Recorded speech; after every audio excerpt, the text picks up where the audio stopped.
welcome to this week's live weekly warm-up.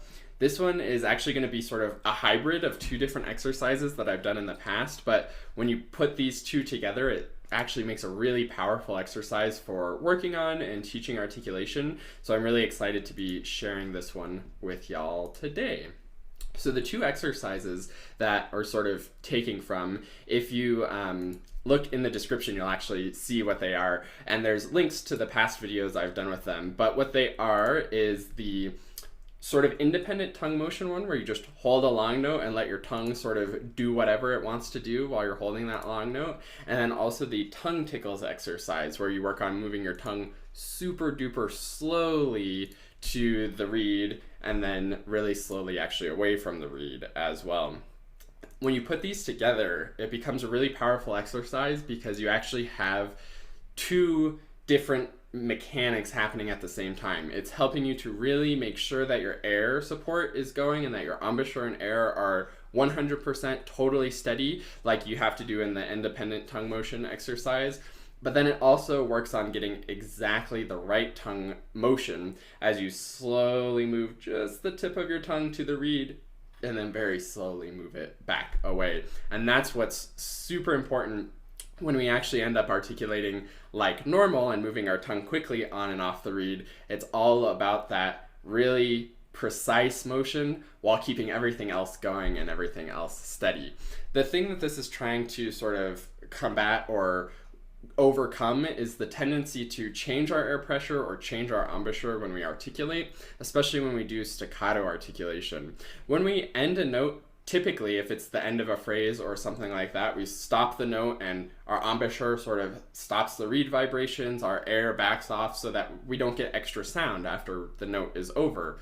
However, if you do that while you're doing fast staccato, you do end a note, but then you have to start a note immediately, and it becomes too much work going back and forth and back and forth and back and forth. So this exercise is to keep everything steady and keep everything well supported. Oh, Colleen, I see your comment about my concerto competition video on YouTube from 4 years ago. I did not win that concerto competition. I think it was a violinist playing the Sibelius violin concerto won it. But I'm kind of grateful I didn't win it because the performance of the concerto was actually like right when I was done with all of my master's auditions, and I was very happy to not have to play the Nielsen concerto with an orchestra right after that. But it was a fun competition and really one of my favorite pieces to work on still is the Nielsen concerto. But anyways, getting back to the independent tongue motion and these tongue tickles. So let me demonstrate, and then I'll sort of talk you through what to be getting out of this and exactly how to do it to get the most out of it. So this is what it'll sound like. And what I'm going to do is just pretend I'm holding one long note and then very slowly move just the tip of my tongue to the reed until the sound stops, and then very slowly move it back. And I'll sort of show you what my tongue's doing.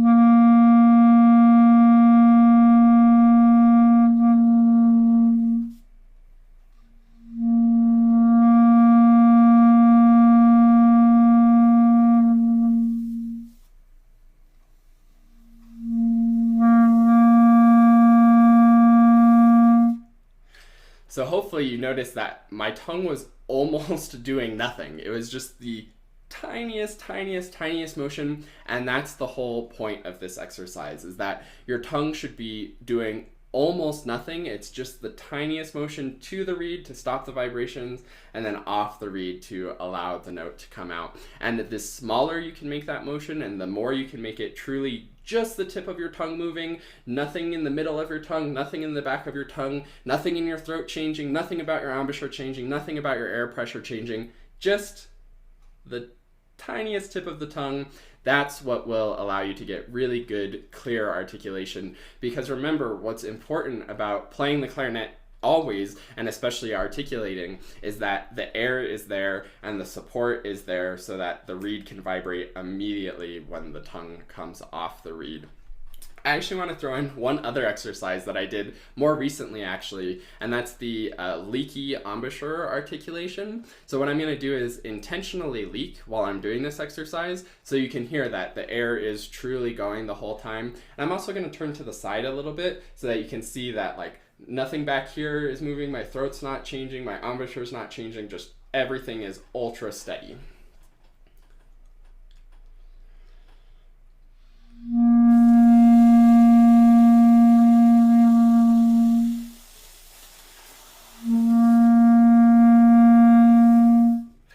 So you could hear, even when there was no sound happening, there was still that the air was still moving and continuing to go, so that immediately when the tongue started coming off, the reed started vibrating again and the sound started going again. So I hope this exercise is helpful. I definitely want to challenge you to do this one this week, because out of all of the different ways I've used to teach articulation, this has been one of the most powerful with my students for getting them to keep everything going and keep everything steady. If you find yourself, as you're doing this, moving anything, it might be a really good idea to do this in front of a mirror and make sure that you aren't going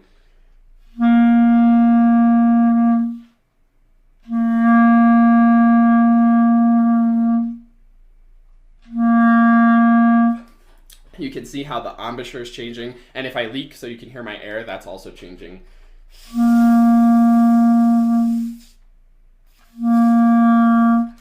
And that's how most people do articulation, especially staccato articulation, when you're just sort of first starting out and learning it. But the more that you can keep everything steady, keep it just like a long tone going the whole time, that you're just using the tongue completely independent from everything else to stop the sound and then start the sound again, that's what will allow you to have really great staccato articulation. And eventually you can speed this up, move your tongue normally, and get good staccato.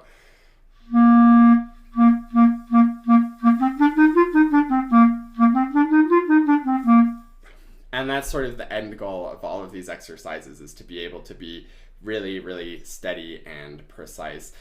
Sebastian, I see your comment that you like this, but you are a total beginner. And actually, this is good that you're a total beginner to be working on this kind of fundamental stuff. If you can just hold a note and have it sound really good, and then practice moving your tongue while the note is still sort of going, then you're gonna set yourself up for really good articulation success. And since you're a beginner, I just want to warn you to not get in the habit of changing things and doing the, which is so easy to change the air, change the embouchure, move those things around when you're articulating. If you can do this kind of exercise where you keep everything steady, it'll give you really good articulation habits right from the start.